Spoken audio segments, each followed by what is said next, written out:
Bakit po may Diyos? Bakit may Diyos? Ang sagot, ganito. Scientifically speaking, lahat ng bagay na nangyayari, lahat ng bagay na lumitaw, may dahilan. Siguro naniniwala ka doon sa scientific principle that nothing happens without a cause. Walang bagay na mangyayari na walang dahilan. Yan ang payak o simple o ordinaryong kaalaman natin. Everything that happens roots from something or from an originator. Yan. Ngayon, doon sa tanong mo, bakit may Diyos? Dapat maintindihan natin kung tayo ay nag-iisip ng nag-uumpisa dun sa mababa. Kasi dapat ganun kasi tayo eh. Umpisa sa mababa, pataas.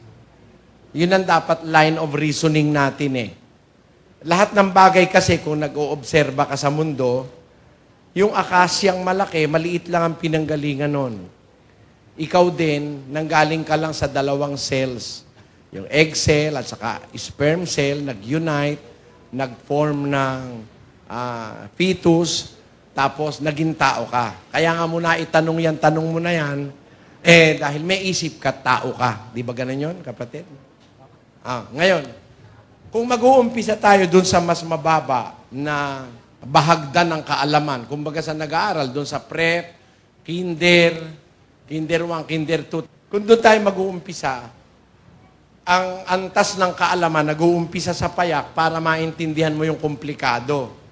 Para rin yung pagkwenta, nag-uumpisa ka muna sa 1 plus 1 plus 1 plus 1 plus 1 bago mo gawin yung 2, 4, 6, 8 o 3, 6, 9, 12, 15. Bago yon, doon ka muna sa 1 plus 1 equals 2. 2 plus 2 equals 4.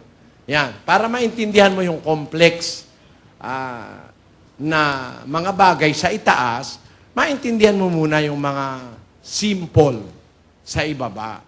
Pagka mag-uumpisa tayo dun sa taas, labag sa katwiran yun eh. Pakinggan mo sa 12:3 ng Roma. Sapagkat sinasabi ko sa pamamagitan ng biyaya na sa akin ay ibinigay sa bawat tao sa inyo, na huwag mag-isip sa kanyang sarili ng totoong matayog kaysa nararapat niyang isipin, kundi mag-isip na may kahinahunan ayon sa kasukatan ng pananampalataya na ibinahagi ng Diyos sa bawat isa. Yan. Yan ang paraan ng Diyos eh. Oh. Nasa Biblia yan, hindi mo ako pwedeng tutulan dyan. Pag tinutulan mo ko, aawain kita.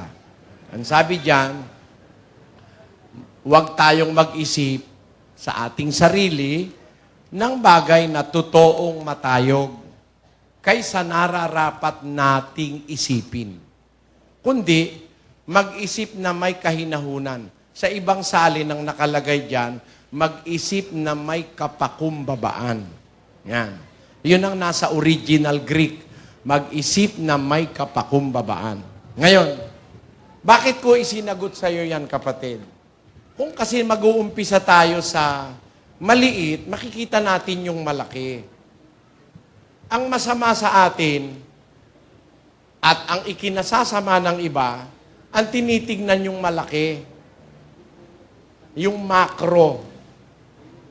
Tinan mo napakaraming taong namatay nung araw doon sa tinatawag na influenza virus. Kung ano-ano lumabas na pamahiin.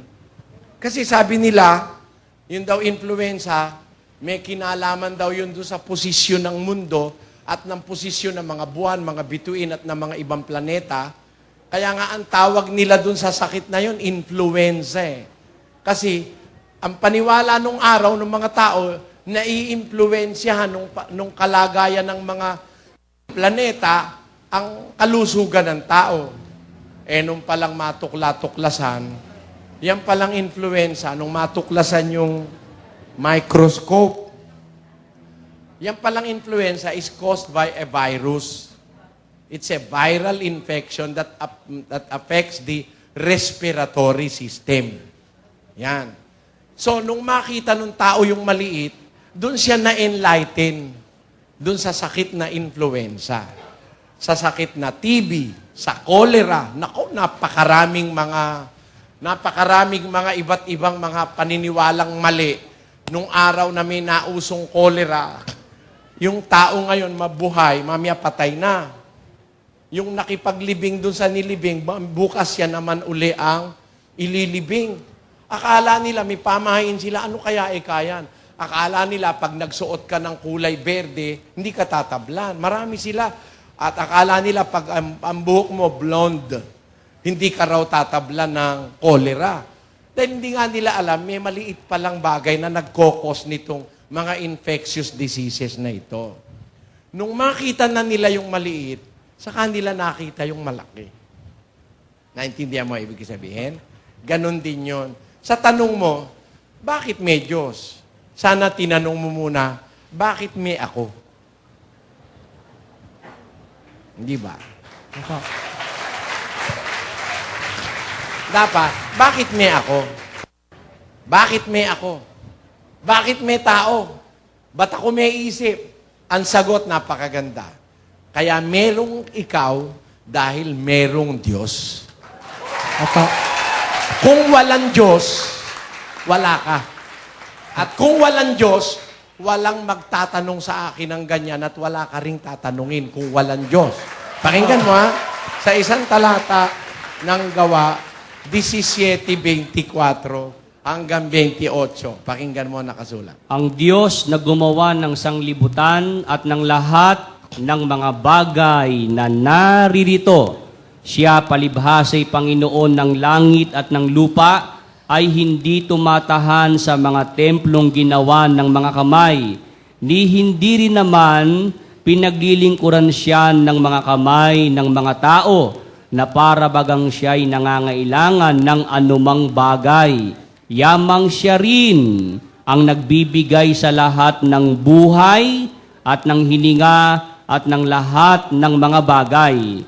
At ginawa niya sa isa ang bawat bansa ng mga tao upang magsipanahan sa balat ng buong lupa, na itinakda ang kanilang talagang ayos ng mga kapanahunan at ang mga hangganan ng kanilang tahanan upang kanilang hanapin ang Diyos. Baka sakaling maapuhap nila siya at siya'y masumpungan, bagaman hindi siya malayo sa bawat isa sa atin, sapagkat sa Kanya tayo'y nangabubuhay at nagsisikilos at mayroon tayong pagkatao. Tamo yan ha, nagpapaliwanag ng napakalaking bagay sa buhay.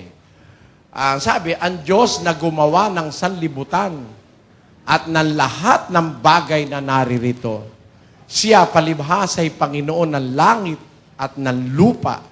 Hindi siya tumatahan sa mga templong ginawa ng mga kamay. Ang Diyos na gumawa ng sanlibutan at ng lahat ng bagay na naririto, siya palibhasa'y Panginoon ng langit at ng lupa, ay hindi tumatahan sa templong ginawa ng mga kamay. Ayan, Englishin natin. The God that made the world and all things therein, seeing that He is Lord of heaven and earth, dwelleth not in temples made with hands. Hindi siya tumatahan sa templong ginawa ng kamay. Our Father, which art in heaven. Asan yung Ama? Nasaan? Ay, paano napunta sa kapilya?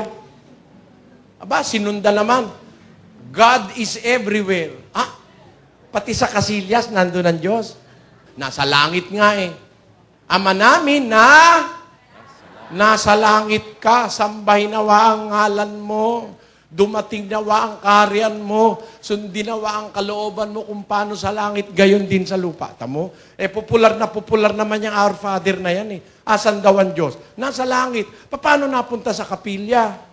Wala yun. Yung Diyos na yon ang gumawa ng sanlibutan at lahat ng bagay na naririto, hindi tumatahan sa templong ginawa ng mga kamay, ni hindi rin naman siya pinaglilingkuran ng kamay ng mga tao. Nawari bagang siya'y nangangailangan ng anumang bagay. Yamang siya rin ang nagbibigay sa lahat ng buhay at ng hininga at ng lahat ng mga bagay. At ginawa niya sa isa ang bawat bansa ng mga tao upang magsipanahan sa balat ng buong lupa na itinakda ang kanilang talagang ayos ng kapanahunan at ang mga hangganan ng kanilang tahanan upang kanilang hanapin ang Diyos. Baka sakaling maapuhap nila siya at siya'y masumpungan. Bagaman hindi siya malayo sa bawat isa sa atin. Sapagkat sa Kanya, tayo'y nagsisikilos, nangabubuhay. At meron tayong pagkatao. For in Him we live, sabi niya, and move and have our being. Tamo? Kaya pala tayo naging tao dahil may Diyos. Kaya ang magandang tanong, bakit may ako? Dahil may Diyos. Yun ang magandang tanong. Ngayon, bakit may Diyos? Para merong ikaw. Ayan, ganun yan, siguro kapatid. Okay na yon? Ba't po sa panahon po ngayon, hindi na po siya magawang magpakita? Hindi na magpapakita? Hindi po magawang magpakita. Hindi naman siya talaga nagpapakita kahit kailan eh. Sino ba nagsabi sa'yo nagpakita siya? Pakinggan mo ha. Unang Timoteo 6. Na siya lamang ang walang kamatayan, na nananahan sa liwanag na di malapitan, na di nakita ng sino mang tao, o makikita man. Kita mo? Wala naman talaga nakakita sa kanya, miski nung una pa eh. Pati ka, meron nakabasa sa Biblia, nakita ni Abraham, ni Isaac, ni Jacob, anghel yun, hindi yun ang Diyos. Kaya huwag ka maniwala na ang Diyos nakita. Basahin natin sa Juan 1:18. Walang taong nakakita kailanman sa Diyos. Kita mo. Walang nakakita kailanman sa Diyos. Sabi ni Juan yan. Ano naman ang sabi ni Kristo? 5:37 ng Juan.